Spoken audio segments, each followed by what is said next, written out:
Hi friends, welcome to SudhaSri kitchen. இன்றைக்கி நாம் பார்க்க போகிறது சமையல் பற்றி பார்க்க போகிறது இல்லை. சளி, இருமல், ஜலதோஷம், மூக்கடைப்பு இந்த மாதிரி எந்த பிரச்சனை இருந்தாலும் நம்ம வீட்டில் இருக்கிற அதாவது கிச்சனில் இருக்கிற இந்த பொருளை வச்சு மட்டுமே நம்ம சரி பண்ண முடியும். முடிஞ்ச அளவுக்கு இந்த மாதிரி க்யூர் பண்ண பார்க்கலாம். அனாவசியமாக இந்த சுச்சுவேஷனில் நம்ம இந்த ஹாஸ்பிட்டலும் போக முடியாது. இந்த மாதிரி பொருளை வச்சு நம்ம வீட்லேயே நம்ம சரி பண்ணுறதுக்கு நம்ம ட்ரை பண்ணுவோம். இதில் இருக்க எல்லா பொருளுமே நம்ம வீட்டில் இருக்கிற பொருள் தாங்க. எதுவுமே நம்ம வீட்டில் இல்லைன்னு சொல்ல முடியாது.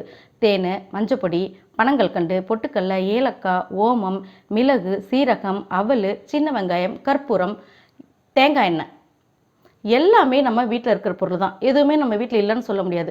இந்த பொருளை வச்சு மட்டுமே நம்ம கண்டிப்பாக இருமல், சளி, ஜலதோஷம், மூக்கடைப்பு எல்லாத்துக்குமே நம்ம வைத்தியம் செய்யலாங்க.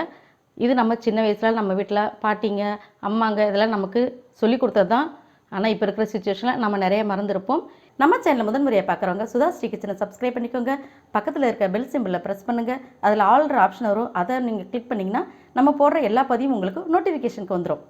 இப்போ இந்த பொருளெல்லாம் வச்சு எப்படி நம்ம சளி, இருமல், ஜலதோஷம், மூக்கடைப்பு இதெல்லாம் சரி பண்ணுறதுன்னு பார்க்கலாமா?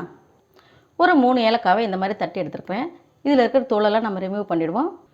தோலெல்லாம் தனியாக எடுத்தாச்சு. அடுத்தது இது கூட 2 ஸ்பூன் தேன்.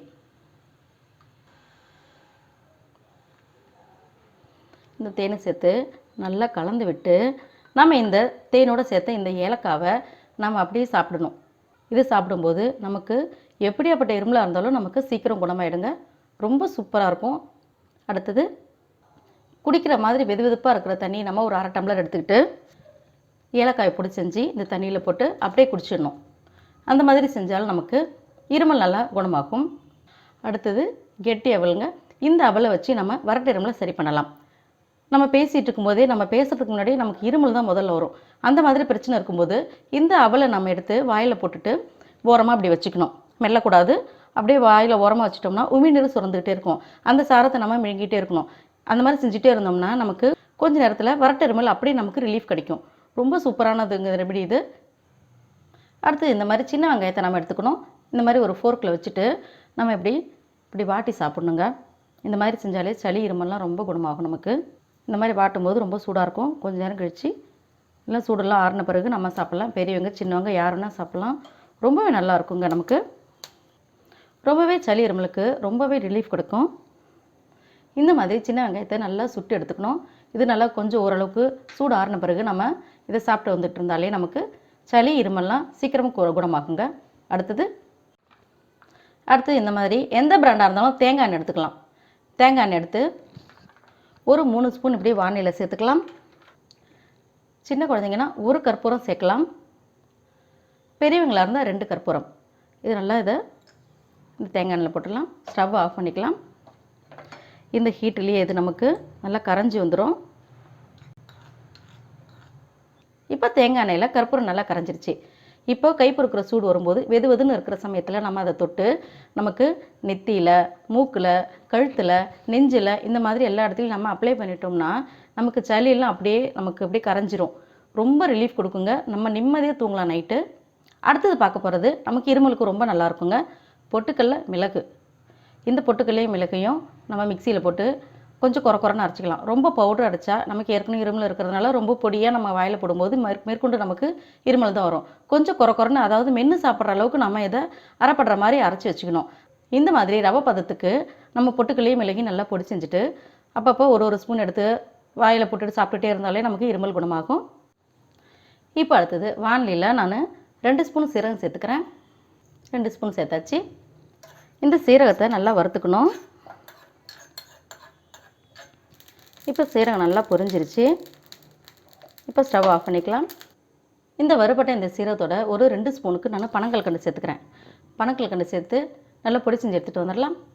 இந்த சீரகத்தையும் பனங்கல்கண்டையும் இந்த மாதிரி பொடி செஞ்சுட்டு நம்ம வெறும் வாயிலே சாப்பிட்லாம். ரொம்ப ஸ்வீட்டாக இருக்கும் இந்த பவுட்ரு. நமக்கு இந்த மாதிரி வெறும் வாயில் சாப்பிட பிடிக்கலன்னா தண்ணியில் கலந்தோ இல்லை பாலில் கலந்தோ கூட சாப்பிட்லாம்.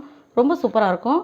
டேஸ்ட்டும் நல்லாயிருக்கும். இது இந்த மாதிரி சாப்பிடும்போது நமக்கு இருமல் இருந்தால் சீக்கிரம் சரியாயிடும். அடுத்தது இப்போ ஒரு 1/2 டம்ளருக்கு நான் பசும்பால் எடுத்திருக்கேன். பசும்பால் எடுத்தால் தான் நல்லது. பசும்பால் எடுத்து நம்ம இதில் என்னென்ன சேர்க்க போகிறதுன்னு பார்க்கலாம். மிளகுத்தூள் ஒரு 1/4 ஸ்பூனு. மிளகுத்தூள் சேர்க்குறதுனால நமக்கு இருமல் குணமாகும். மஞ்சத்தூள் ஒரு 1/4 ஸ்பூனு, இது சிறந்த ஆன்டிபயோட்டிக் இது. அடுத்தது 2 ஸ்பூனுக்கு பனங்கல்கண்டு. இது எல்லாத்தையும் சேர்த்து நல்லா கலந்துக்கலாம். இந்த மாதிரி பனக்கல்கண்டு, மஞ்சத்தூள், மிளகுத்தூள் இதெல்லாம் சேர்த்து நம்ம இந்த பாலை குடிக்கும்போது நமக்கு ராத்திரி இருமல் வராது, ரொம்ப நிம்மதியாக தூங்கலாம். அடுத்தது ஓமத்தை வச்சு நம்ம மூக்கடைப்பை எப்படி சரி செய்கிறதுன்னு பார்க்கலாம். இது வந்து நேச்சுரல் இன்ஹேலர்னு கூட சொல்லலாம். ரொம்ப சூப்பரான ரிலீஃப் கொடுக்கும். நீங்கள் ட்ரை பண்ணி பார்த்தீங்கன்னா நீங்களே சொல்லுவீங்க. ஓமம் வந்து ஒரு 2 ஸ்பூன் எடுத்துக்கலாம். இந்த மாதிரி 2 ஸ்பூன் ஓமத்தை எடுத்து நம்ம கையில் வச்சு நல்லா கசக்கிடணும். இந்த மாதிரி நல்லா அப்படி கசக்கி எடுத்துக்கணும்.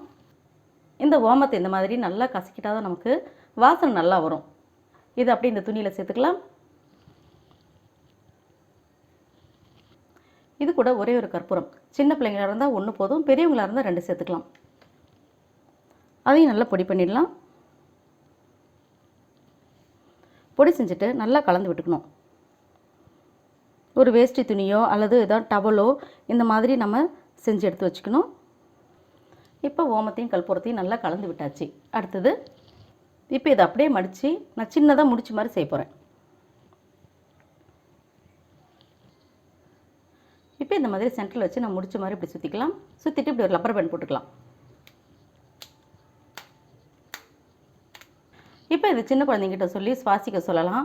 அவங்க என்ன பண்ணுவாங்க, விளையாடும் போது கீழே கீழே போட்டு போயிடுவாங்க. அப்போ அந்த டஸ்ட்டோடு நம்ம சுவாசிக்கும் போது நமக்கு மேற்கொண்ட பிரச்சனை தான் ஆகும். அதனால் என்ன பண்ணுறதுன்னா, இப்போ நம்ம அதுக்கு தான் துணி கொஞ்சம் லென்த்தாக எடுத்துருக்கோம்.